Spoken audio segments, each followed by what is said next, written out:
Good morning, everyone. I'm very glad to be here. I would like to start thanking the University of Los Andes, a Cátedra Fernando Pessoa, the Portuguese Embassy in Bogotá, and Jerónimo and Nicolas for this fantastic invitation to talk about Saramago and Joaquim Arena in relation to their representation of Africa. So let's start by introducing a little bit the authors, and I will start with Saramago. Saramago, the winner of the Nobel Prize for Literature in 1998. Saramago needs no introduction, right? He is best known Portuguese writer who became or who came from humble beginnings and started his career as a writer only after his 50s, 50 years old. So we can roughly divide his literary work in two periods, or two main types of novels, types of fiction. One more historically oriented, the cycle of novels with of intense Portugueseness, as some critics like to say, and the second period with novels, allegorical novels, with universal concerns. And here, for example, ensaio sobre a cegueira, ensaio sobre a lucidez, etc. Saramago's fiction is undeniably marked by a deep humanistic conviction that condemns all forms of oppression.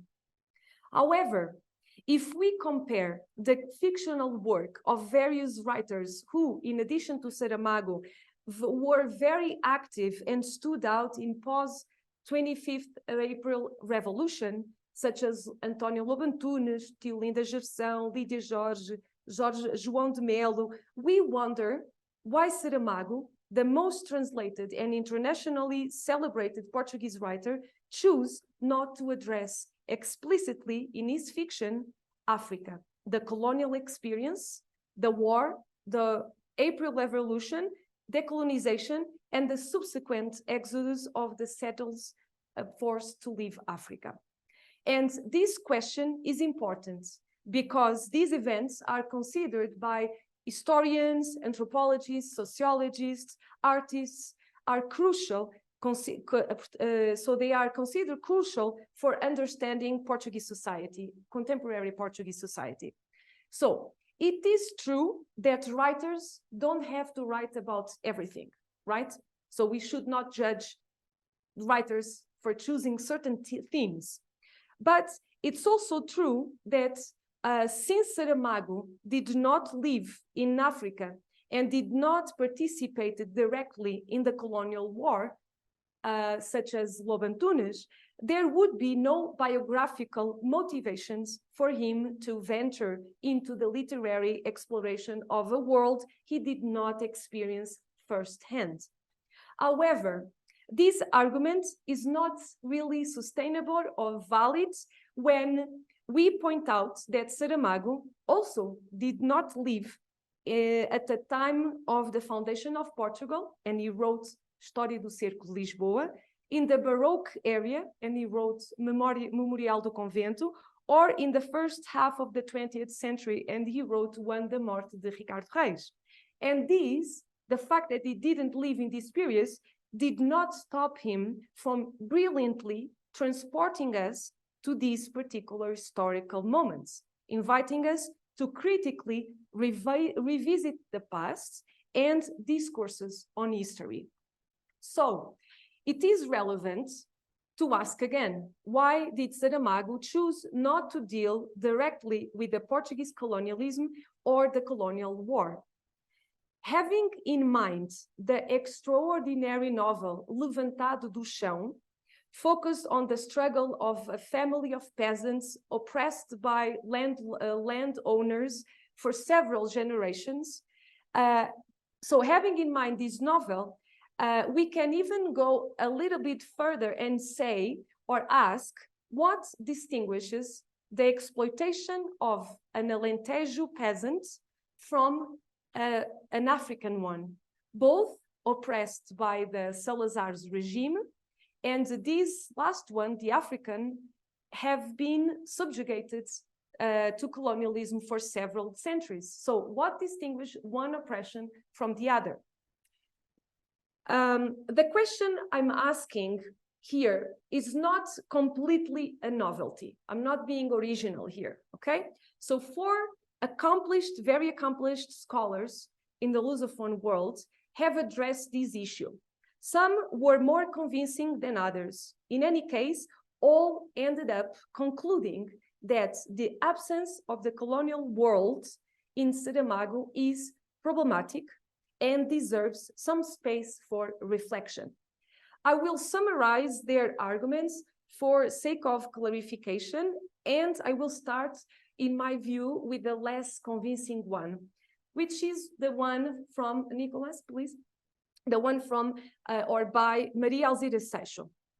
According to Maria Alzira Seixo, a renowned scholar, Saramago has no first-hand experience with the colonial world, but he managed to question forms of supremacy. And that is true, but she added that this resembles the dynamics of the rupture with the colonial power. And so she says, in Jangada de Pedra, the collapse of the power emerges utopically through the journey from the Iberian Peninsula to the South Atlantic, leaving Europe behind and position itself between Africa and America. In Ensaio sobre a Cegueira, the rupture is drawn dystopically through an epidemic of white blindness that tests the functioning of a democratic society. But this interpretation is problematic because although Saramago creates political dissidence in these two novels, he does not enter the African territory, neither concretely nor symbolically. The position of the peninsula in the South Atlantic only emphasizes the historical colonial connections without establishing any bridge, any post-colonial transatlantic solidarity. In addition, at the end of the novel, the reader does not know if the peninsula will stop or continue to drift. At the very last, we can say that it is a moment of pause. The peninsula is in the moment of reflection. Everything is left open since the other poles, Latin America and Africa, are not even consulted about this possibility of a joint future. That is, there doesn't seem to be a consensual and beneficial approach for all the parties involved. These two continents are not asked nor informed about the possibility of joining the peninsula or having some sort of post-colonial relationship. As for Ensaio sobre a Cegueira, Seixo doesn't clarify exactly how the reflection on the colonial world actually emerges in the novel. She only states that the collapse of democratic governments sketched by Saramago in the novel coincides with the historical time in which Portugal is repositioning itself between Europe and the Atlantic affiliation. But again, this has nothing to do with colonialism nor Africa. The argument by Ronald Souza is a stronger and a clear argument. For this critic, the colonial imaginary in Saramago appears for sure in A História do Cerco de Lisboa. Although he says that this novel is not about the colonial war or its legacy, this critic says that Portugal's history is deeply intertwined with colonialism, and therefore it is impossible to talk about each element of this equation separately. For him, the colonial imaginary can be found immediately in the intertext used by Saramago for this novel. And the intertextuality game here is with a novel from the 20th century by Essa de Queiroz. Faced with the task of writing the family history, the protagonist of Essa de Queiroz ends up looking to Mozambique for the possibility of personal emancipation and glory, a decision that coincides with the colonialist impetus of the late 19th century that gives rise to the third phase of the Portuguese Empire. However, Essa doesn't really transport us to Africa. We don't reach Africa. This continent only emerges as a space where the family, the family of Gonçalo, a space where the family legacy and by extension the Portuguese nation itself can be projected and valued. According to the logic of Essa's novel, Africa is a mental space where colonialism and modernity are intertwined, and only in Africa can really Portugal impose itself as a modern nation. In other words, without colonies, Portugal would not be economically viable. But this idea, Essa never questions. So, by creating a play of contrasting resonances with Essa's novel, Saramago builds in História do Cerco de Lisboa a protagonist and gives him space to cross narratives, to cross timelines, deconstruct and correct discourses of power, trying to solve a logical problem, the what if. And the what if in this novel is how Lisbon would have been taken without the help of the Arabs from the north of Africa. In this sense, Raimundo, the protagonist, Saramago's protagonist, is the opposite of Essa's protagonist, for whom history is passively constituted as a family affair.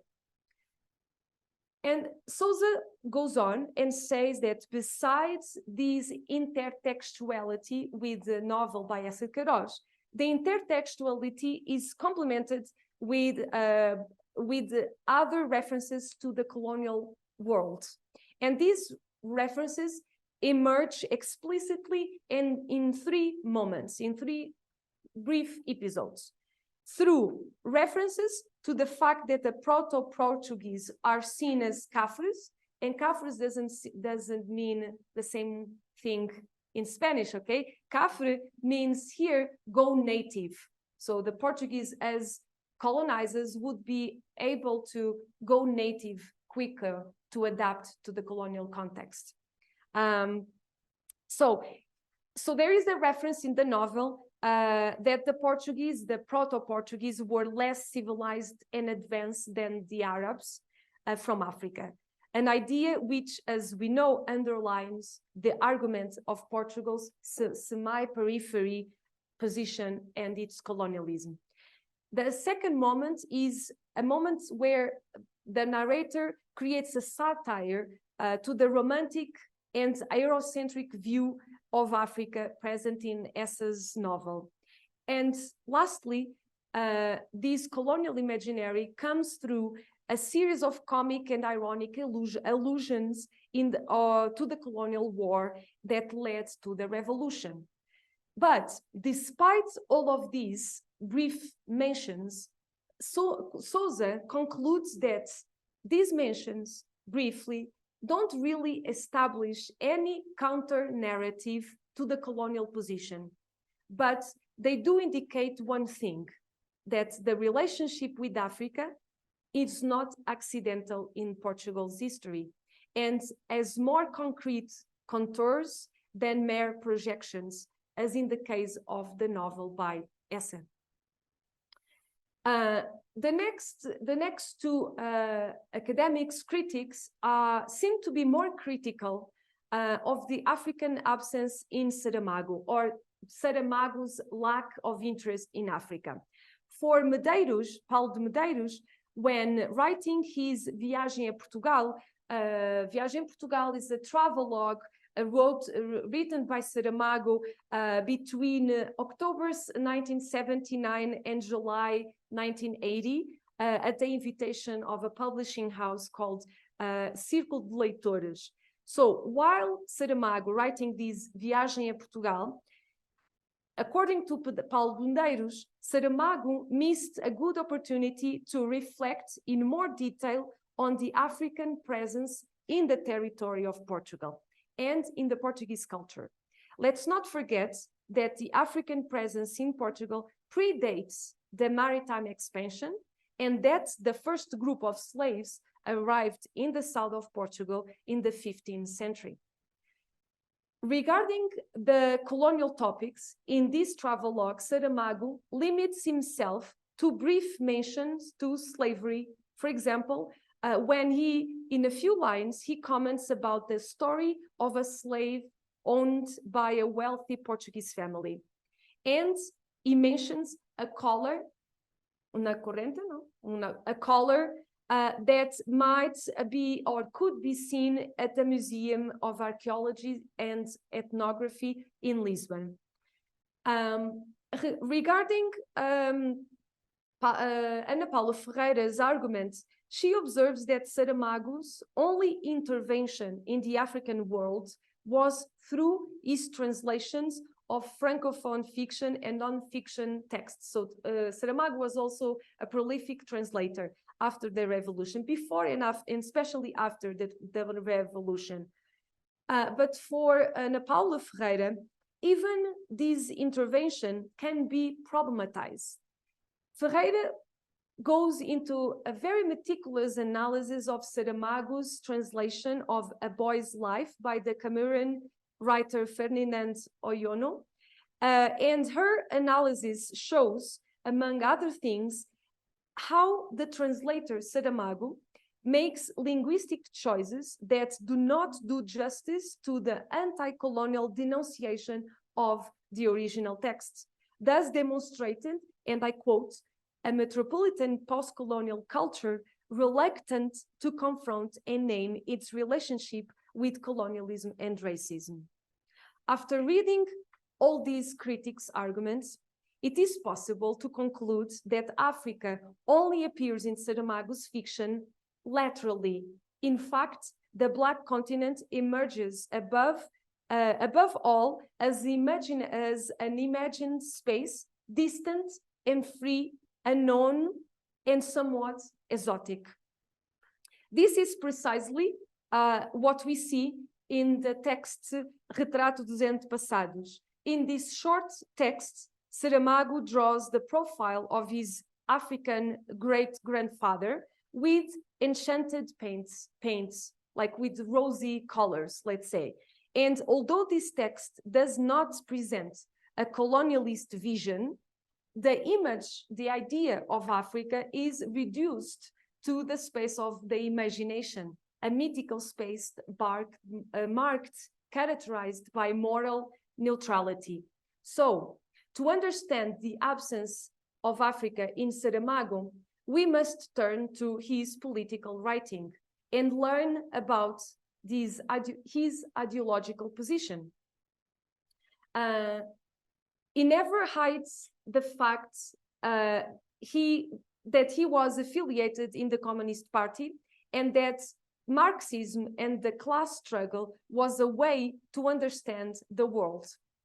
So in this question, or in this context, by questioning Saramago's view of colonialism is also, by extension, to question why a large part of the Portuguese left, which in principle would be from the outset be a political group most qualified to talk about these issues.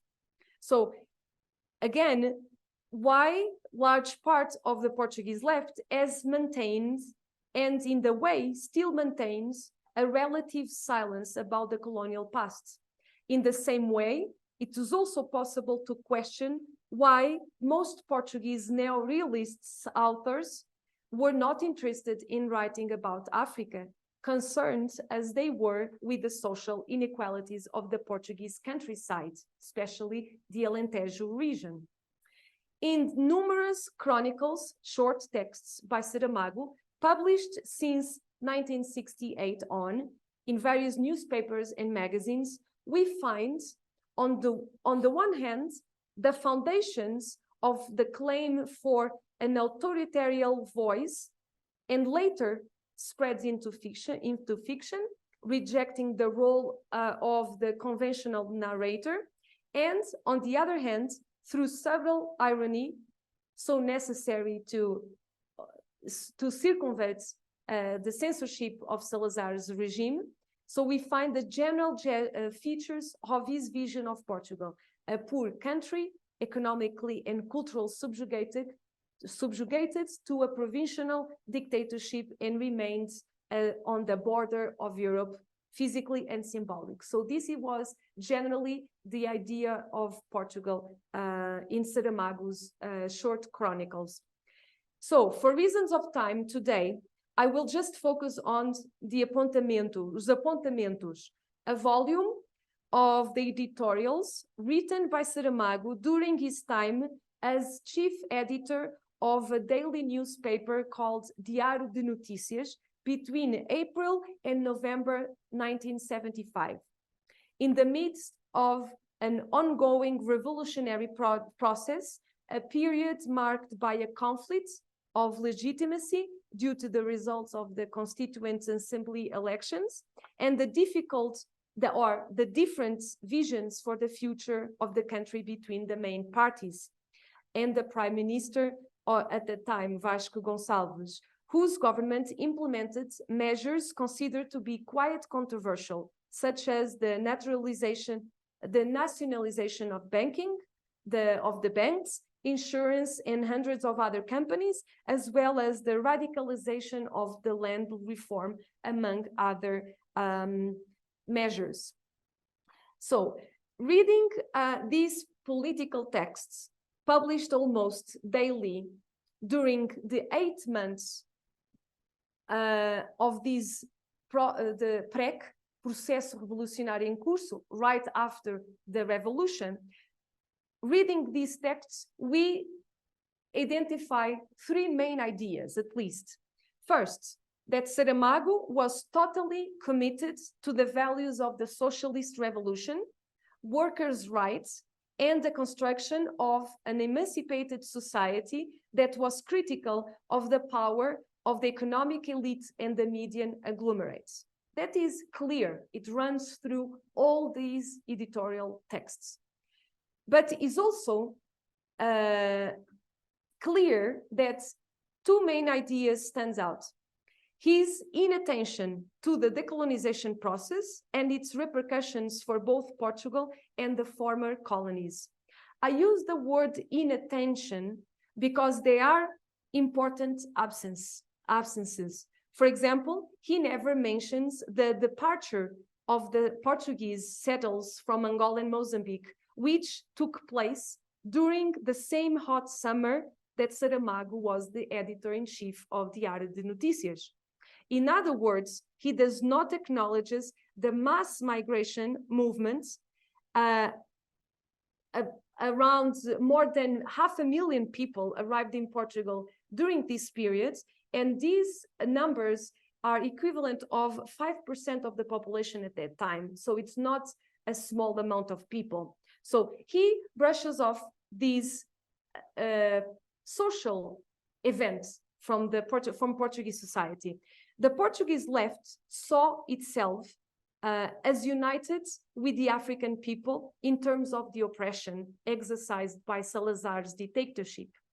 And so there was an urgency to forget the past, to get rid of the colonies in favor of a future under construction.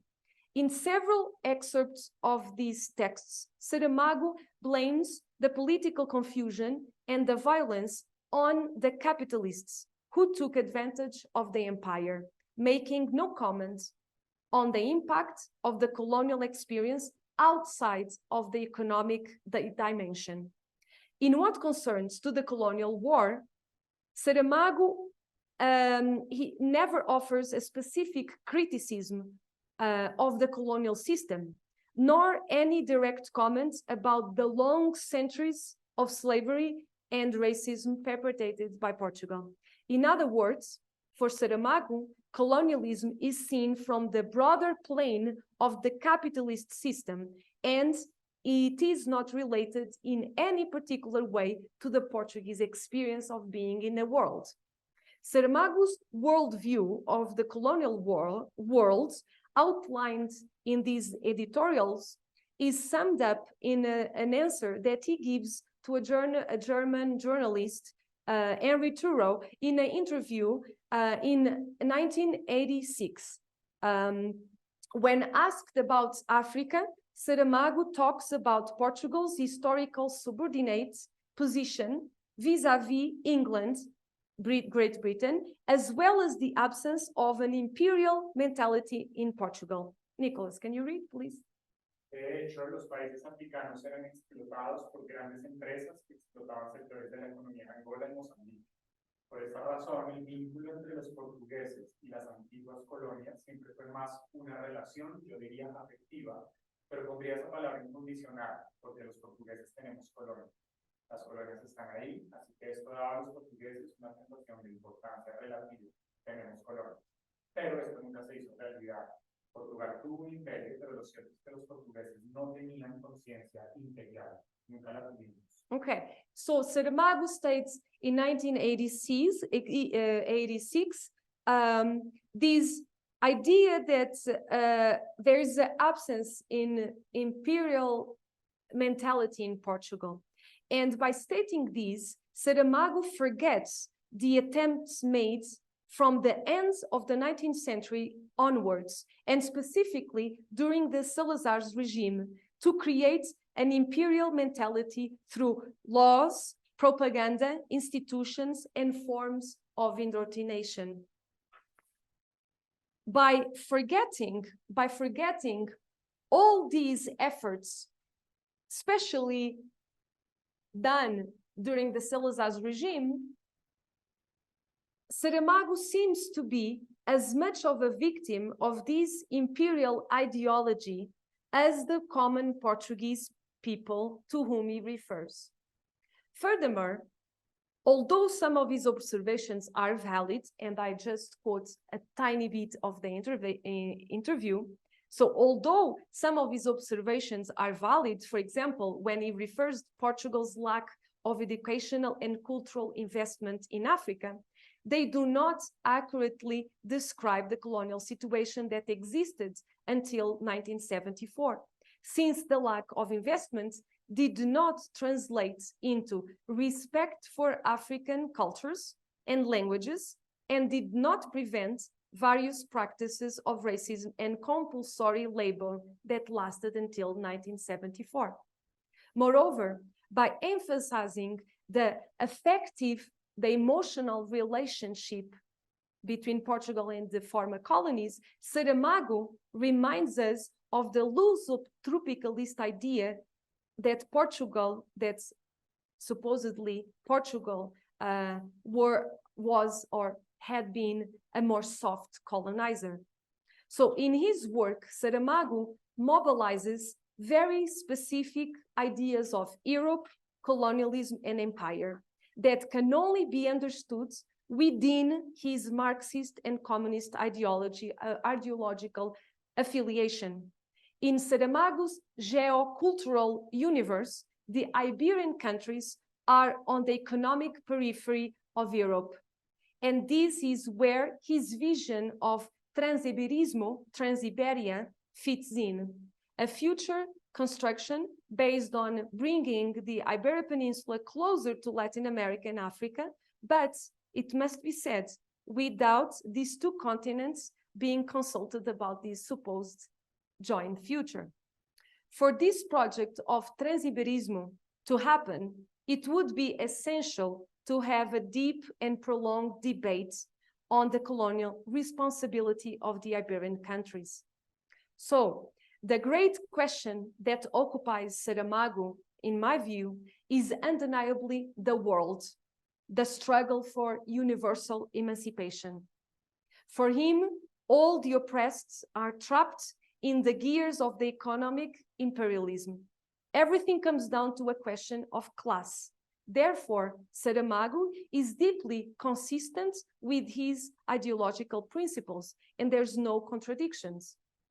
In fact, in the blog he kept between 2008 and 2009, there are signs of this ideological stance, either when he refers to European colonialism in relation to the suffering of the Black continent without naming Portugal's active participation in this suffering, or when he devalues the need to collect ethnic data in the French census. In fact, colonialism and post-colonialism do not form part of Saramago's scope of universal problems, even though he has engaged with policies such as the violence in Chiapas or in Palestine. Okay? Eduardo Lourenço brilliantly observed that what Saramago did was to invent another past for Portugal, another new understanding of what we were and what we want to be, because he was disappointed by the failures of the revolution. So, recognizing that the colonial question in Saramago only exists as another piece of the puzzle of the capitalist machine, and saying that this position derives from an error of analysis, does not mean calling into question his literary genius or his humanistic commitment.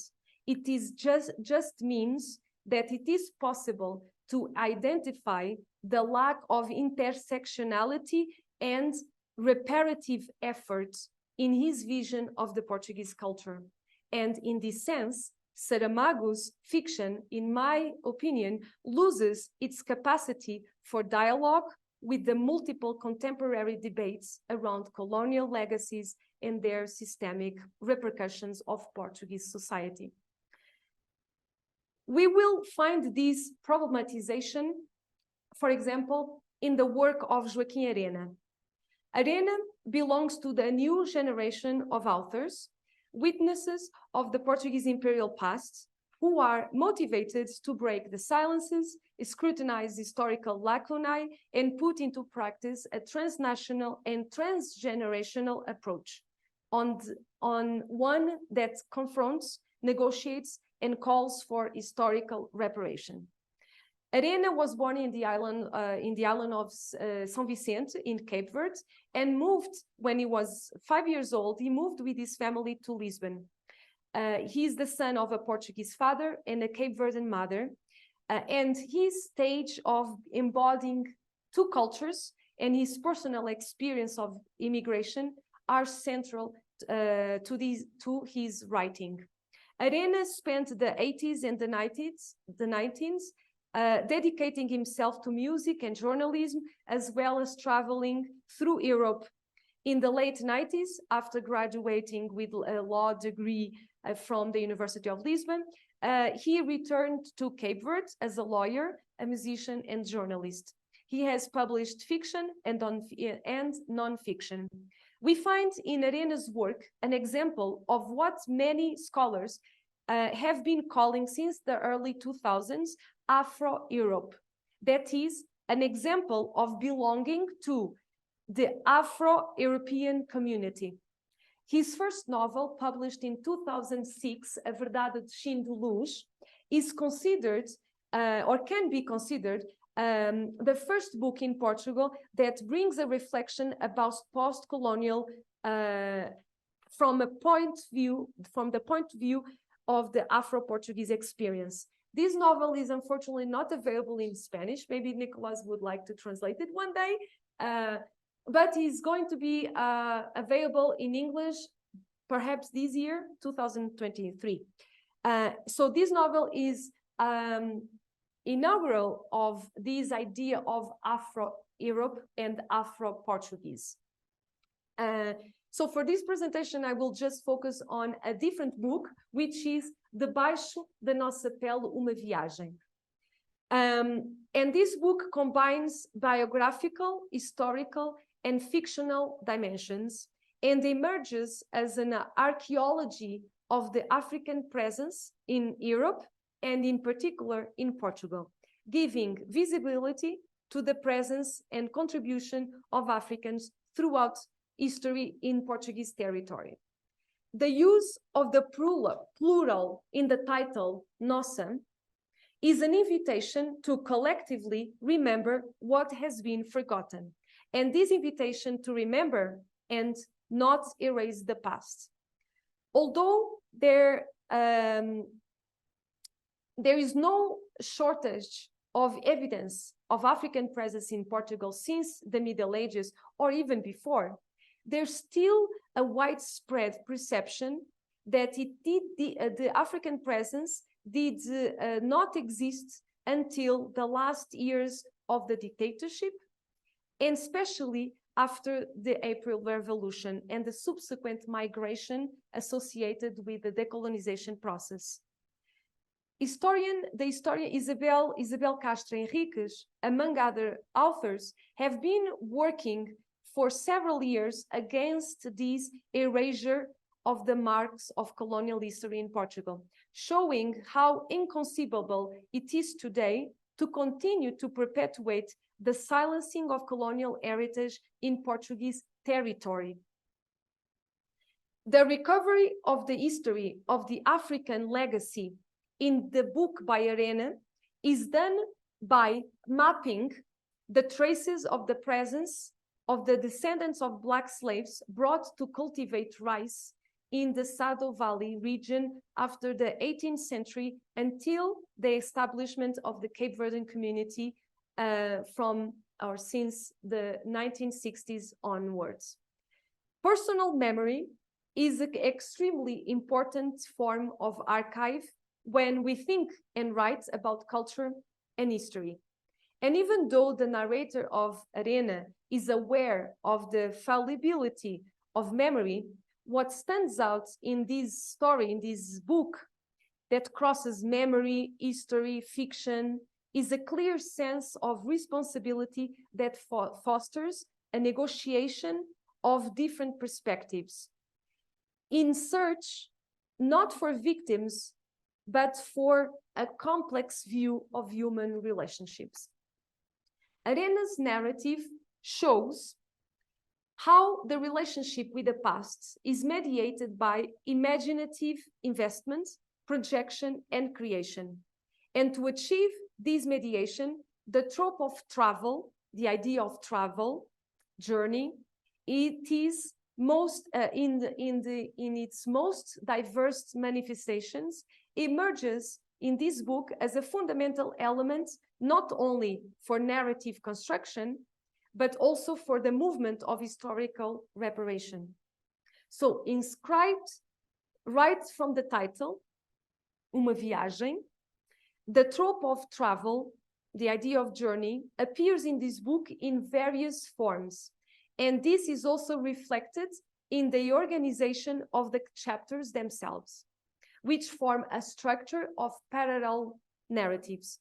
On one hand, in Arabic numerals, we have 18 chapters recounting the physical journey that he did from Lisbon to the Sado Valley, okay, all this area, towards the city of Lagos, okay, where the first slaves arrived in the 15th century, in 1444. It is also in this set of chapters that what motivated this journey in the middle of the 21st century is explained. I'm referring to the fictional story of the various generations of a protagonist, Leopoldina, a Portuguese woman descendant from the slaves from the Sado Valley region, whom the narrator meets almost by chance, an episode which the book begins in a kind of a media res entry. It is from this encounter, fictional encounter, that the physical journey is projected, which in turn will serve as the backdrop for another type of journey, the mapping of the important African figures in Europe and in Portugal. In other words, the physical journey is joined by an ethno-historical journey. And like a travel archaeologist trying to narrow the gap between history and its traces, the narrator intervenes several routes, several paths. The places slaves are said to have inhabited along the Sado region, in particular Ilha dos Pretos, as the village of São Romão was still known when the linguist José Leite de Vasconcelos visited it in 1884, Ilha dos Pretos. The village was called Ilha dos Pretos. The second route is the life of Leopoldina's enslaved ancestors, witnessing various moments in Portugal's history, such as the abolitionist movement led to the enactment of the free wombed law in 1773 by King José I, and a long list of itinerary of historical figures who today form part of the collective Black European imagination. One of the figures that Arena alludes to is Dido Bell in England, a daughter of an African slave raised in England from the West Indies and raised in England with all the privileges of the British Royalty Navy military. Another figure is Gannibal in Russia, the first Black intellectual in Europe, kidnapped and enslaved as a child and given to Peter the Great, Pedro Grande, who raised him as a court in the court as his godson, and possibly inspired this figure. Possibly inspired this painting. Another figure is Jacobus Carpinten, sold as a slave at the age of 7 to a Dutch captain, educated in Holland, in the Netherlands. He was a writer, minister, and missionary, best known for being the first person of African descent to be ordained as a Protestant church minister. Another figure from the European imaginary is the General Dumas, born in present-day Haiti, the son of a French nobleman and the African slave, taken at the age of 14 to France, where he was educated at a military academy and entered the military service, making an illustrious career. In the case of Portugal, we have these real dwarfs belonged to the Queen Maria I, depicted in a famous painting from the leading Portuguese portrait painter of the time, José Conrado Rosa. And this figure, Syriaco, whitened by vitiligo, is transformed into the characters of Arena's latest novel. And lastly, Arena also refers to Preta Fernanda, a courtesan and famous figure in Lisbon society at the end of the century. Another long description concerns to this painting. The itinerary and this painting refers to the Chafariz del Rei. This itinerary of historical figures also includes the narrator's lengthy interpretive comments on these famous paintings, which features among the 159 blacks counted by the narrator, includes this royal figure, a real historical figure named João de Sá Panasco, a knight of the military order of Santiago da Espada, originally from the Congo and brought to Portugal as a slave. In this passage that I will ask Nicholas to read in a moment, the narrator denounces clearly the colonial ideology that sees the black body as an object. Los esclavos negros no eran personas, ni siquiera cuando bajaban a la calle bajo el sol, porque a primera vista su tumbado te decía que efectivamente eran negros. El negro era res, una cosa, y las cosas no compraban otras cosas, y las personas montaban, porque cualquiera que montara a caballo quería la inconfundible, en este caso no deseara, dignidad de jinete, independientemente del color de su tez, del tamaño de su sombrero o de la calidad de las botas de sus arreglos.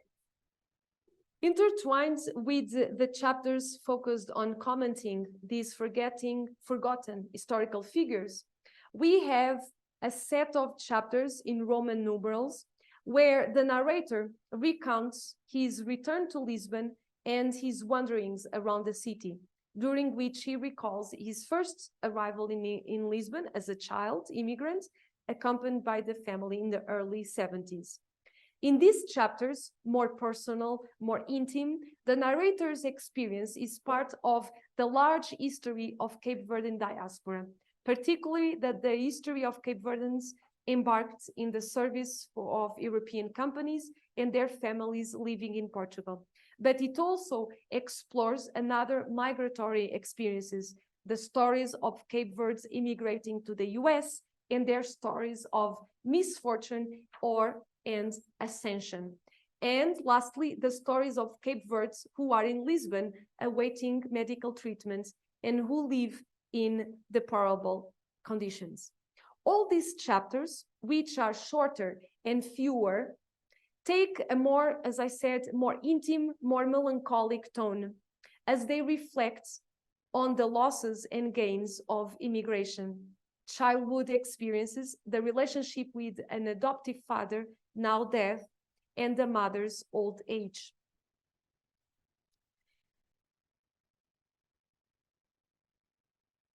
Can you read? Abandono la isla, donde en los últimos años he intentado recuperar la vida que me ha faltado a lo largo de mi existencia como hijo de emigrantes y resolver ese viejo problema de mi piel identitaria. Cumplido este deseo, el tiempo de esta vida idealizada se ha agotado y zarpo para retomar la otra que me espera en Lisboa, aquella en la que sigo los pasos del hombre que pretende ser yo. Camino como un huérfano por la orilla del río en busca no de su fuente, sino de la vida que ha fluido aquí, de fragmentos de miradas cansadas y una reverberación de ilusiones sobre la hierba fresca. No hay mejor lugar para cuestionar la identidad, la grandeza y la condición humana que el río, porque nada es más imperfecto que su caudal, más incierto e irreprochable que su color. In this book, it is admirable how the narrator's fictional projections allow him to go beyond simply listing the evidence of the African presence in Portugal and in Europe. In other words, by connecting his own immigration story, the fiction genealogy of the descendants of slaves, and the lives of the various important figures, African figures who were forgotten, Arena builds a chain of causes and effects that gives, in his words, meaning to his own identity as an immigrant. It is not difficult to read this narrator's life trajectory as a narrative of an orphan character in search of an understanding of their roots, a very common reality when it comes to a post-colonial subject living between places and cultures. In general terms, the historical reparation that I see in this book happens in at least four ways. By problematizing the fascination with the miscegenation of the Iberian people, and in particular the Portuguese, which is often unfolded either as exceptionalism or rejection. Second, by deconstructing the racist ideology manifested in forms of tokenism or internalized racism that leads to the denial of the African heritage in Portugal and in Europe. Third, by unmasking the Christian ideology that favored the erasure of African culture and the subsequent justification of slavery. And lastly, the visibility of the anonymous subjects of history, be it many Black people represented in the famous painting Chafariz del Rei, alluding to the most diverse professions carried out by slaves in the 16th century Lisbon, or the death definitely forgotten in São Romão's cemetery, or the poor fishermen of Olhão, or the skeletons of slaves found in Lagos during recent excavations for the construction of a parking lot. So while writing his viagem, his travel, Arena must have been inspired by Saramago's Viagem a Portugal, I believe. It might be totally wrong, but he might have been inspired by Saramago's Viagem. It is fair to say that Arena assumes the same tone as Saramago, oscillating between closeness and distance, between praise and criticism, between amazement and disappointment. Here and there, the distanced narrator allows himself to be moved by the landscape he observes around him. And on several occasions, it is through the power of the imagination that the act of reparation comes to fruition, such as when he imagines what the first slaves to land in Lagos must have felt and have seen. So, Nicholas. Me siento en la hierba y recuerdo los anillos de cobre de la falange de la exposición. Intento recordar que el día de agosto de 1444, cuando los africanos llegaron y vieron entre el nieve y la fatiga, las dos grandes elevaciones de las montañas más allá de las primeras colinas, mucho después de la larga playa. El estrecho río que penetraba en aquella tierra desconocida que los eligió. Probablemente oyeron el enigmático sonido de la campana de la iglesia, que aún no podían imaginar qué era y qué forma tendría, y vieron la torre de la muralla y las casas que descendían de una colina hasta la orilla izquierda del río, y la larga playa que se extendía hacia el este, describiendo una amplia bahía hasta donde alcanzaban sus ojos, tenidos por el cansancio de semanas en el mar, el hambre y la sed. In this book, Arena draws a portrait of post-dictatorship Portuguese society, where the ethnic and the cultural diversity resulting from the decolonization process begins to emerge. The fight against the dictatorship and colonialism is assumed by Arena, as well as by Saramago, to be a shared struggle.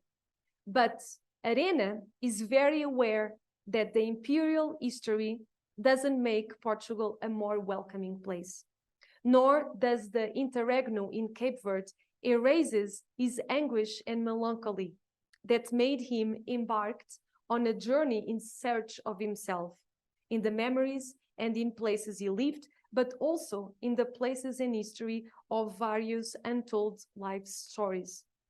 The act of rebellion with which the book ends, the theft of the African phalange with the bronze ring on display in the museum in Lagos, and which led to the travel to get emotional by the sea, is perhaps a plea against the erasure of history. Thank you.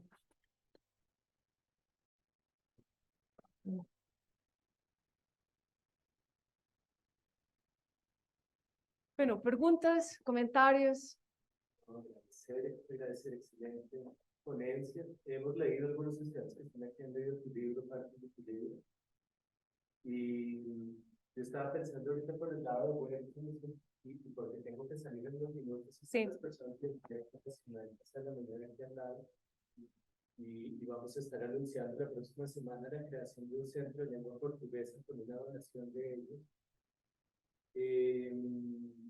Hablabas del huérfano, pero ya no el huérfano, digamos, visto como los portugueses que perdieron un imperio, sino el huérfano visto desde una ex colonia.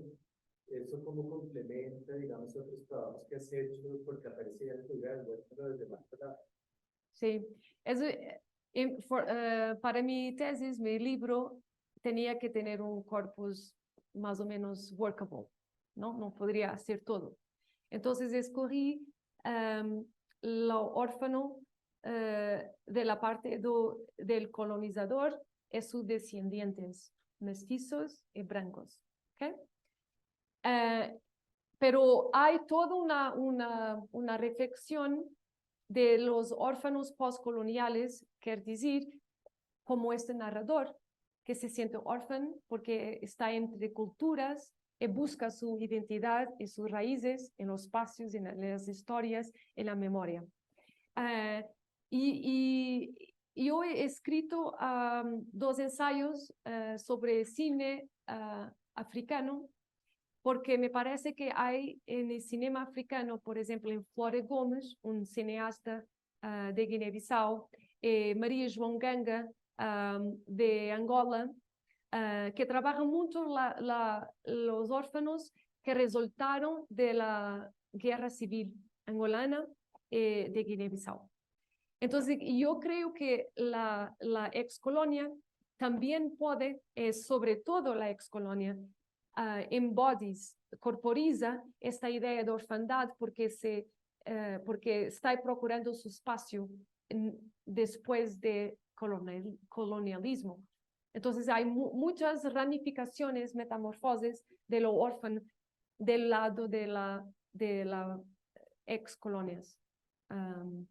Hay muchas personajes en filmes, en libros, en contos. Onjaki, si ustedes leen Os Transparentes de Onjaki, una de las personas más trágicas, personajes más trágicas, es un órfano de guerra. Entonces, la cultura angolana está plena de órfanos que simbolizan esta nación que todavía no se ha encontrado, porque no ultrapasó la magnitud de las desigualdades sociales y económicas. No sé si te respondo así. Sí, sí, transparentemente publicada María, porque hay una trilogía publicada por Ediciones.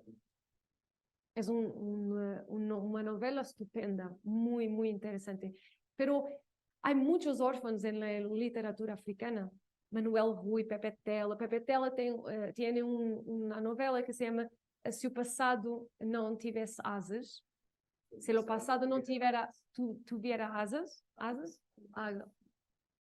que es una reflexión de la Luanda presente, contemporánea, a través de las 2 personajes que son órfanas y que ejercen, que intentan hacer de todo para ser sucedidas. Y al final, no sé si son. Exacto. Bueno. Ok. Sí. Ok. Gracias. Ok, gracias.